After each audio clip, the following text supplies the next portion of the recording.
संगत हुई, वाल्मीकि जी रत्नाकर बन गए। और जब संगत अच्छी हुई, उल्टा नाम जपत जग जाना, और वाल्मीकि भे ब्रह्म समान। नारद जी की संगति हुई तो क्या हुआ? ये वाल्मीकि भे ब्रह्म समान। वाल्मीकि जी ब्रह्म के समान हो गए। ये किसका प्रभाव है? संगति। और रत्नाकर हुए तो किसका प्रभाव है? रत्नाकर हुए तो संगति का प्रभाव। और ब्रह्म के समान हुए तो भी सुसंग और कुसंग होई कुवस्तु सुवस्तु जग पाई कुयोग सुयोग। अच्छी वस्तु बुरी हो जाएगी, अच्छी वस्तु बुरी हो जाएगी, और बुरी वस्तु अच्छी हो जाएगी। कैसे कैसे हो जाएगी? पारस परस खुदात सुहाई। पारस मणि का स्पर्श हो जाएगा तो लोहा भी सोना।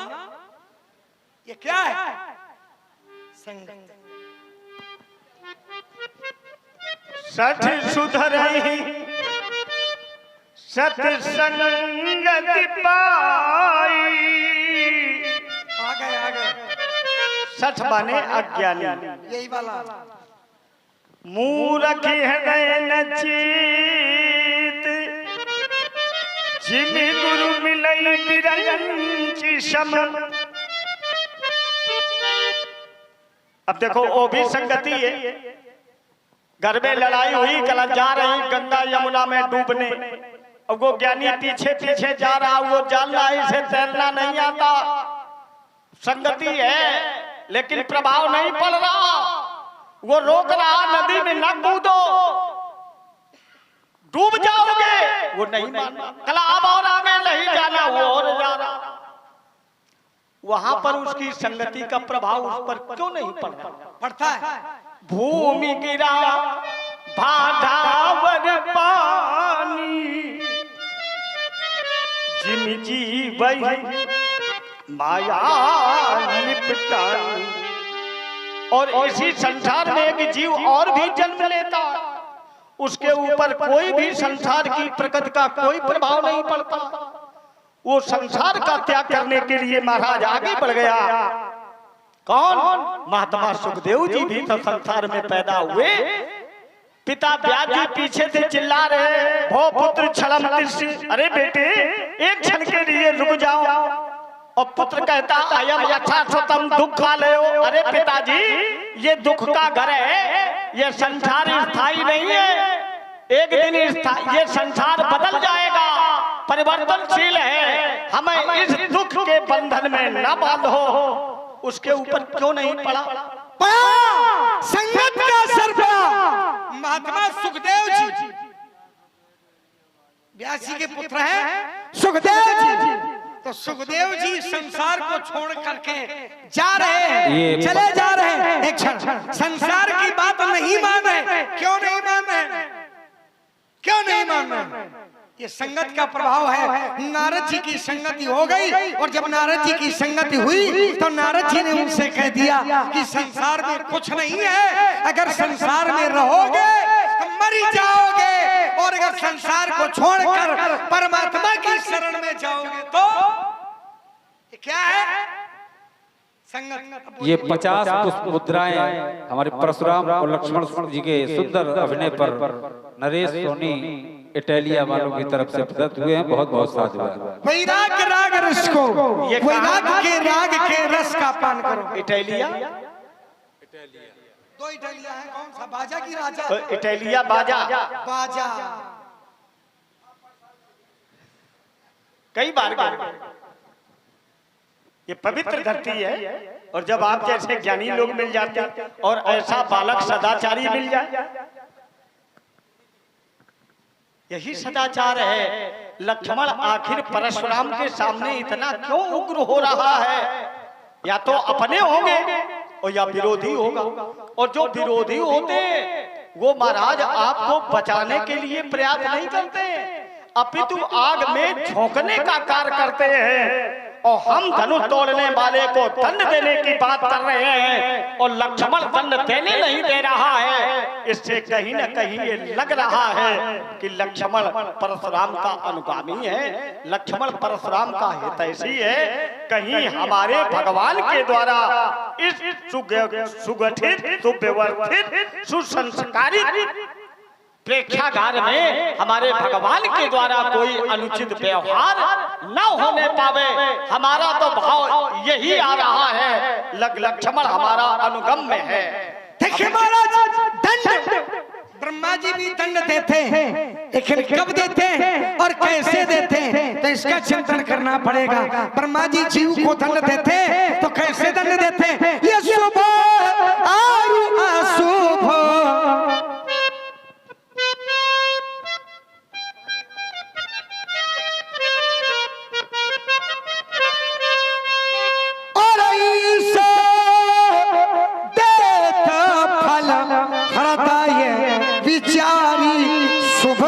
अशुभ, पहले शुभ और अशुभ इसके विषय में देखा जाएगा और इसके बाद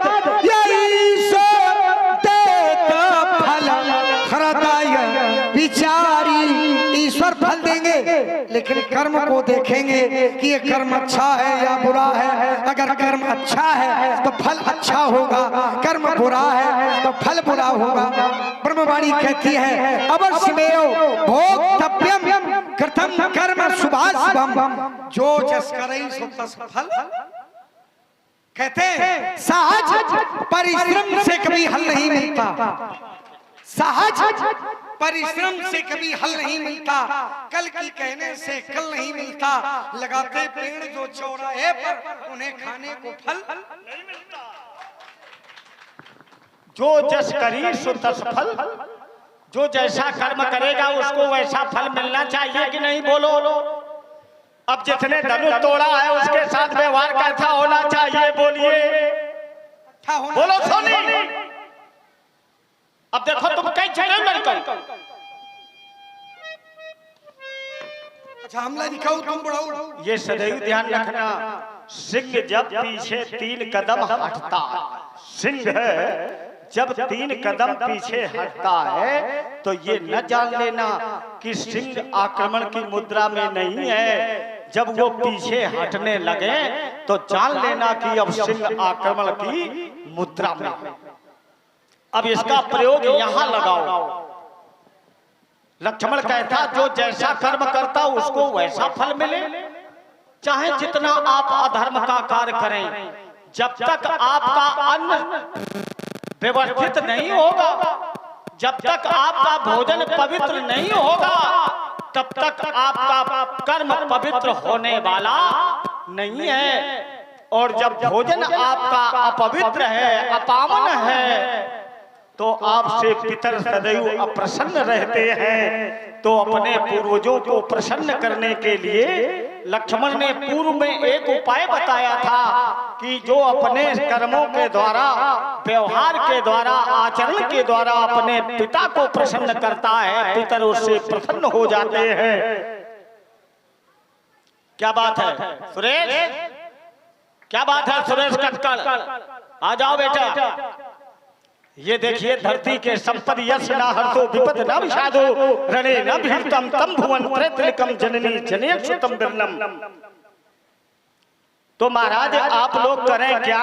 अगर पितर प्रसन्न रखना चाहते हो सोनी तो एक बढ़िया उपाय दिए दे रहे हैं। सावन या भाद्रपद में, सावन का महीना हो या भादो का महीना हो, सफेद चावल जिसमें नमक न मिला हो, उबला हुआ, उसमें गुड़, उसी में हरे हरे मूंग की दाल बिना छिलके की, पका हुआ केला, और महाराज 5 दिन आप गाय को शुक्रवार के दिन उसे भोजन करावें, आपके पितर प्रसन्न होंगे और लक्ष्मी जी सदैव आपकी दासी बन जाएगी। ये अपने पूर्वजों को प्रसन्न करने की विधा है।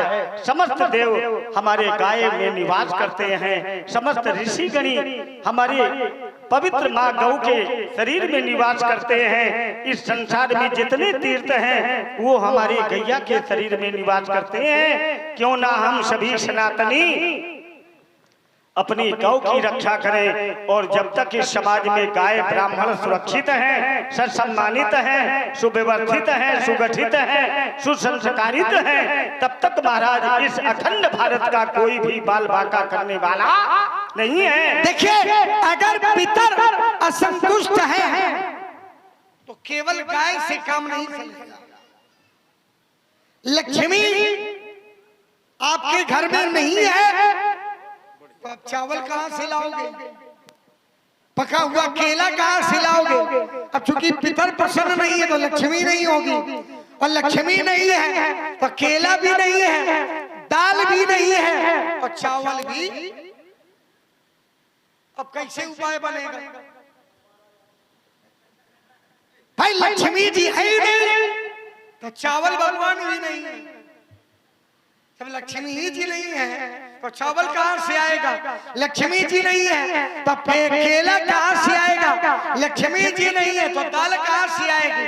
उसके लिए फिर एक उपाय है, श्रीमद् भागवत महापुराण का मूल पाठ। जिसको पितृदोष लगाओ, पितर असंतुष्ट हो, तो श्रीमद् भागवत महापुराण का मूल पाठ वो स्वयं करे या किसी ब्राह्मण से करवावे। अगर इतना वो करवा पा रहा है तो पितृदोष से मुक्ति मिल जाएगी। और निरंतर अगर वो श्रीमद् भागवत महापुराण कर रहा है तो लक्ष्मी जी उसकी सेवा में निरंतर तत्पर रहेंगे। तो श्रीमद् भागवत महापुराण, ये महापुराण श्रीमद्, देखिए, श्री शिव पुराण, श्री विष्णु पुराण, देखिए श्रीमद् भगवद गीता और श्रीमद् भागवत महापुराण, ये श्रीमद् क्या है? परमात्मा का वांग्मय स्वरूप जो होता है, परमात्मा की वाणी जिसमें होती है उसे श्रीमद् कहा जाता है। और परमात्मा का कथानक जिसमें होता है तो पुराण बन जाता है। पुराण इतिहास, जो इतिहास धर्म से जुड़ करके प्रेषित है वो हमारा पुराण है। इतिहास ही पुराण बनता है, लेकिन प्रत्येक इतिहास को पुराण नहीं कहा जाता। बहुत से इतिहास की कथाएं हैं लेकिन वो पुराणों में नहीं है। क्यों? क्योंकि जो इतिहास धर्म से जुड़ करके प्रयोग किया जाए वो इतिहास पुराणों की गणना में आ जाता है। और यही कार्य आज राजा जनक ने किया। राजा जनक ने धनुष को तोड़वाया, और जब धनुष को तोड़वाया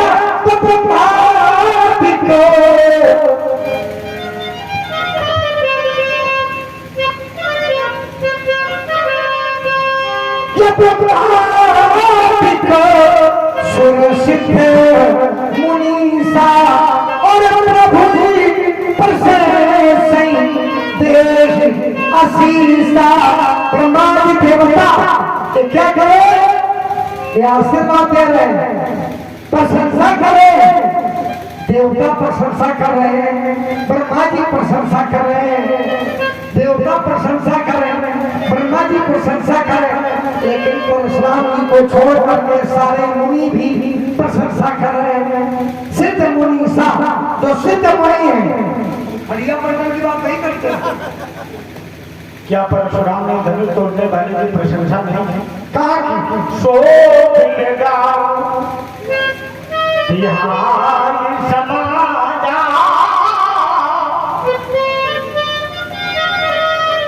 नगमारे चाहिए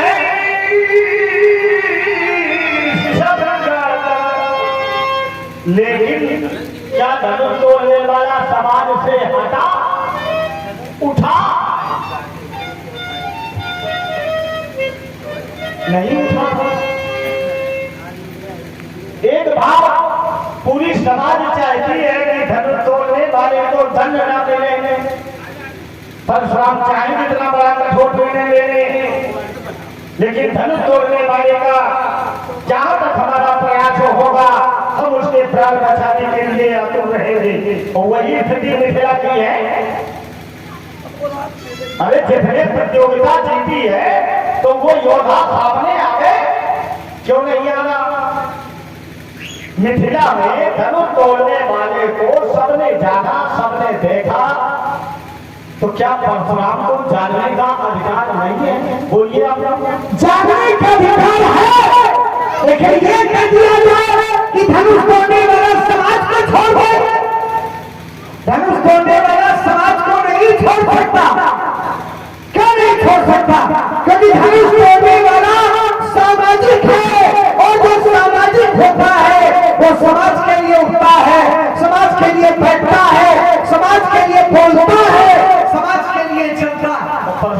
और धनुष तोड़ने वाले ने धनुष को तोड़ा है, तो क्यों तोड़ा है? समाज के लिए। किसके लिए? अब वो समाज को छोड़ेगा क्या? छोड़ेगा? नहीं छोड़ेगा। तो अपने कहा कि धनुष तोड़ने वाले को देखे, इन लोगों ने देखा कि नहीं देखा? देख लोग सब भये सुखाए। आपने भी देखा, आपने भी देखा। एक क्षण को बोलने वाले को देखा, बोलो। सबने देखा और सबने आरती उतारी। ये क्या रही आरती? अगर देखा नहीं तो आरती का परसाद ही उतारी। देखा, जाना, और इसके बाद क्या रही आरती? बोलो नर नारी और देवी निछावर दिव्य विशाली आरती कर रहे हैं और निछावर कर रहे हैं। क्यों? क्योंकि देखा और जाना। अब परशुराम जी कह रहे हैं कि हम क्या नहीं देख सकते? आपने देखा, लेकिन किसी किसी की आंखों में मोटा मोतिया भी होता है। भाई बहुत से लोग हैं कि लोग सामने खड़े, लोग सामने खड़े लेकिन नहीं देख पा रहे। तो खड़े होने वाले का दोष है क्या? ना, देखने वाले का दोष। अच्छा भैया जी, वो नहीं देख पा रहा। जब आपके सामने आया, और जब आपके सामने आया तो स्थिति क्या हुई? चिताई रहे लोग और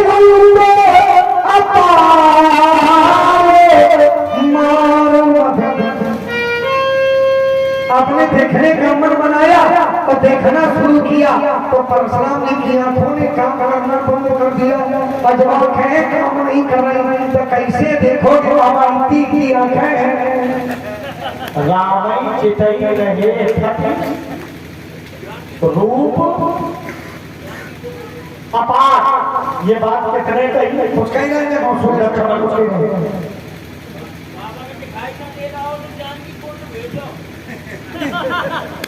तो अब इधर देखो, तो राम जी का जो रूप है वो अपार है। एक बात बताएं, बहुत अच्छी बात आपने कही थोड़ी सी। जानकी कुंड जाने वाले की वाह नेत्र जो खुले जाते हैं, आंतरिक नेत्र भी खुल जाते हैं। क्यों? क्योंकि जानकी कुंड में क्या है? जानकी कुंड में क्या है? वाह नेत्र की साल है, नेत्रों की व्यवस्था, और आंतरिक नेत्र भी खुल जाते हैं। कैसे? कैसे? काला देखी थे राम प्रसाद और अब लोक अपहरत विसादा। कामद चित्रकूट में रम रहे रहीम अवध नरेश, और जाकर विपदा परत है सोआवत यह देश। खुलई उभय, खुलई जो उभय नयन उड़गारी, नेत्र तो खुल ही जाते हैं, उड़गारी हृदय की कपाट की। यहाँ के नेत्र तो खुले जाएंगे, तो यहाँ के नेत्र भी अचानक ही खुलने नहीं जाएंगे।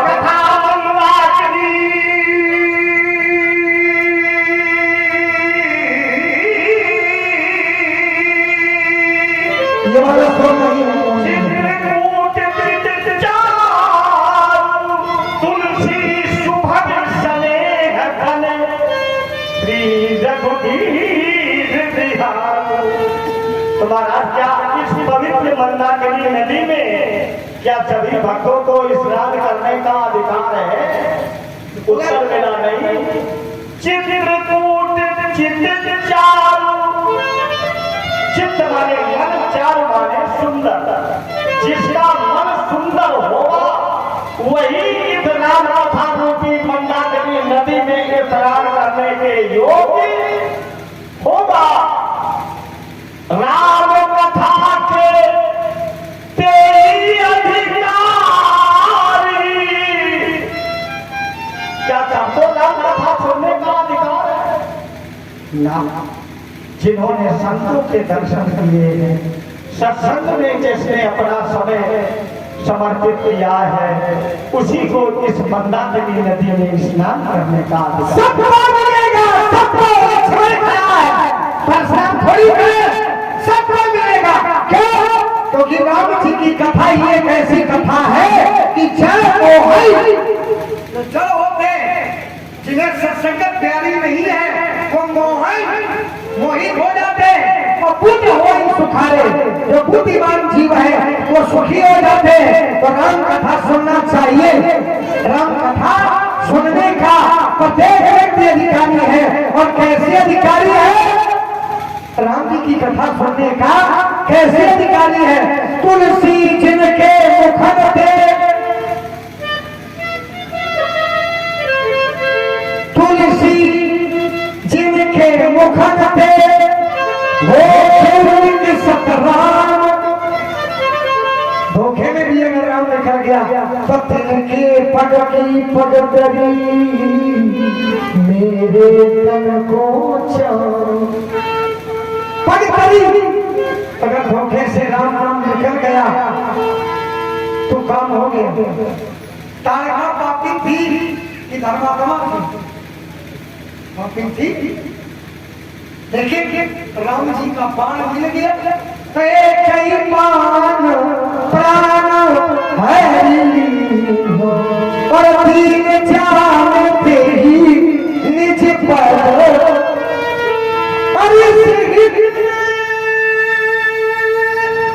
राम सुजात सुता की सहित से नोट थी की राम जी का नाम मिल गया। राम जी की कथा मिल गई। देखिए 4 चीजें हैं, नाम और रूप, लीला और धाम। अगर आपको नाम मिल गया तो आप पवित्र हैं। रूप देख लिया तो भी आप पवित्र हैं। लीला देख ली। रामलीला क्यों कराई जाती है? सुरेश, रामलीला कराने का यही उद्देश्य है कि बहुत से लोग राम का नाम नहीं ले सकते। तो नाम अगर नहीं ले सकते तो भगवान का रूप तो देख सकते हैं। कुछ लोग ऐसे होते हैं कि नाम ले सकते हैं, आंखों से दिखाई भी नहीं पड़ता, तो उन्हें लीला सुनाई जाती है। लीला सुनाई जाती है। नाम और रूप और लीला बहुत से लोग तो सुनाई भी नहीं देता, तब क्या करोगे? तो उनके गांव में फिर लीला कराई जाती है। क्यों? क्योंकि नाम, रूप, लीला और धाम। नाम नहीं मिलेगा, रूप नहीं मिलेगा, लीला नहीं सुनने को मिलेगी। लेकिन जब आपके गांव में लीला होगी तो आपका गांव मिथिला धाम बन जाएगा। और जब धाम बन जाएगा तो अपने आप मिथिलावासी हो जाओगे। और जब मिथिलावासी हो जाओगे तो आप भगवान के प्यारे भी। तो ये 4 चीजें, नाम, रूप, लीला और धाम, कि हमारे बुजुर्गों ने इसीलिए इसकी परंपरा डाली कि अगर कोई व्यक्ति पाप से ग्रसित है तो उसका जीवन पाप से मुक्त हो सके। बोलो महाराज।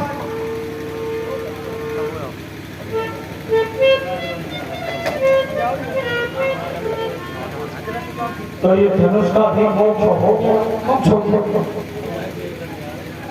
और मोक्ष करने वाला है कौन? अब बहुत जल्दी तुम्हारा मोक्ष हो जाएगा। धन भेद तेरी योग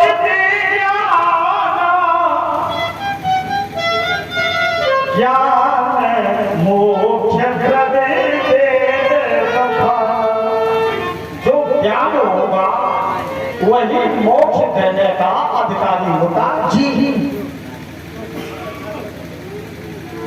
प्रकर्षणे नये इति प्रणवः, जो प्रणव को भजता है, ओंकार को भजता है, उसे भी महाराज मुक्ति मिलती है। अब तो पवित्र महीना सावन का चल रहा है।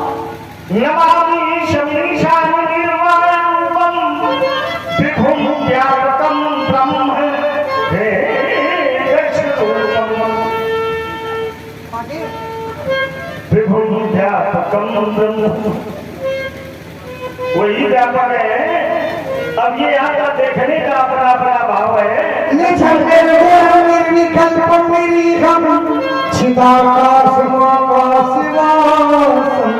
देखिए अपने कहा कि जो ज्ञान है वही मोक्ष दे सकता है, जो ज्ञान का स्वरूप है वही मोक्ष दे सकता है। और ज्ञान का स्वरूप क्या माना?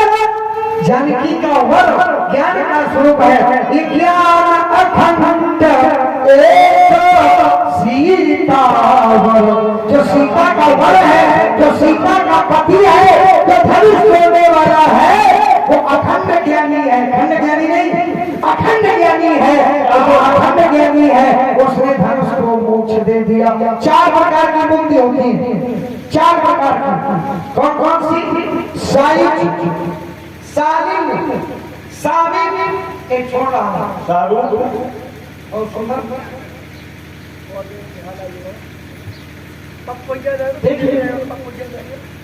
माना कि बुढ़ापा है, लेकिन बुढ़ापा में उतना दबाव तो नहीं है।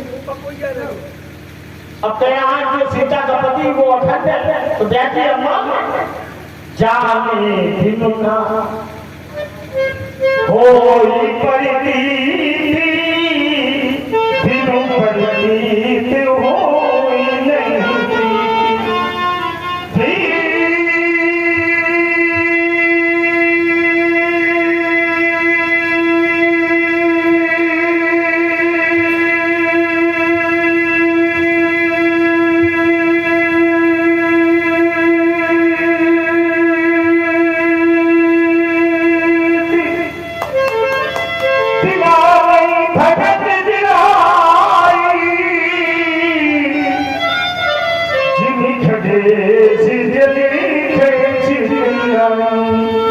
जब हम उसे जानेंगे तो फिर तुम्हें कहने की आवश्यकता नहीं पड़ेगी। भाषा घुमाने से नहीं उसको जान पाओगे, भाषा घुमाने से थोड़ी जान पाओगे। कैसे जानोगे? तो सुनिए जाने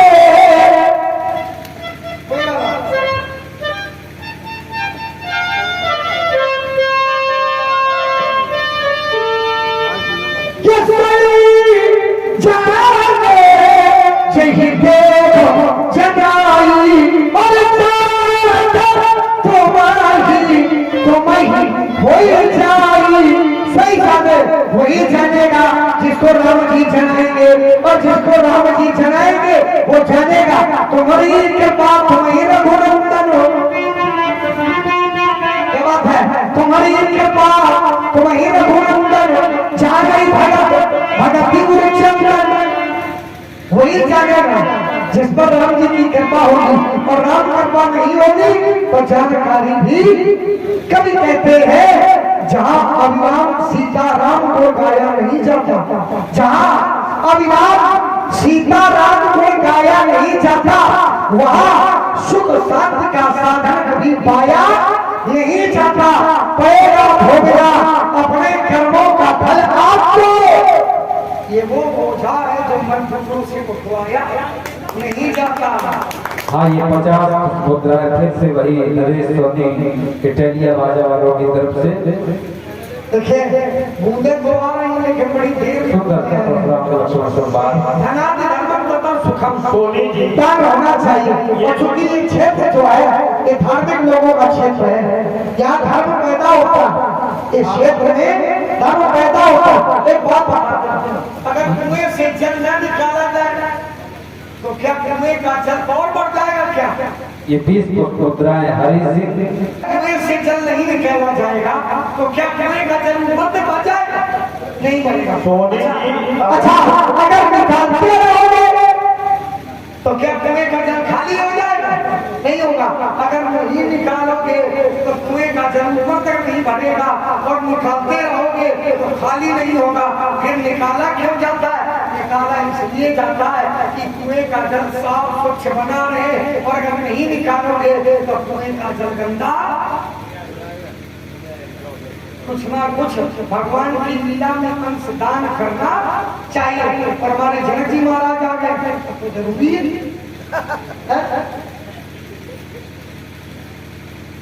वर्तमान की धरती के हमारे जनक जी, और इनमें कोई संकोच नहीं है ये कहने में कि वर्तमान के सर्वश्रेष्ठ जनक हमारी रामलीला जगत के धरोहर, वर्तमान में इनसे अच्छा कोई जनक अभिनेता नहीं है। और ये सब आप लोग जानते भी हैं कि बताने की आवश्यकता नहीं है, क्योंकि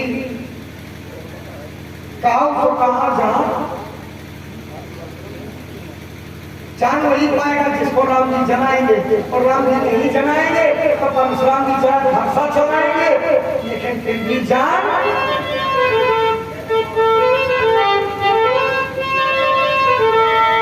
सो जानव सत्संग प्रभाव लोकवी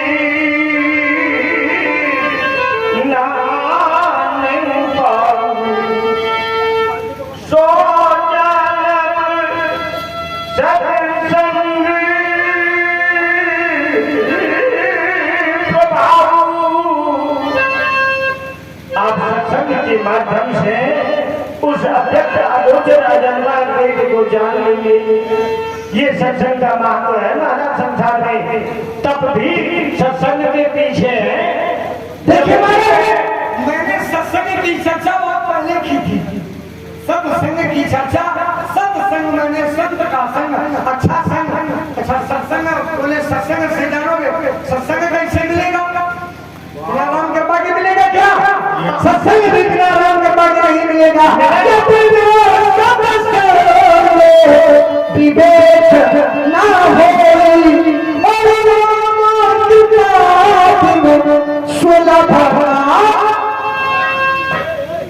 बिना सत्संग के ज्ञान नहीं है, और बिना राम कृपा के सत्संग भी।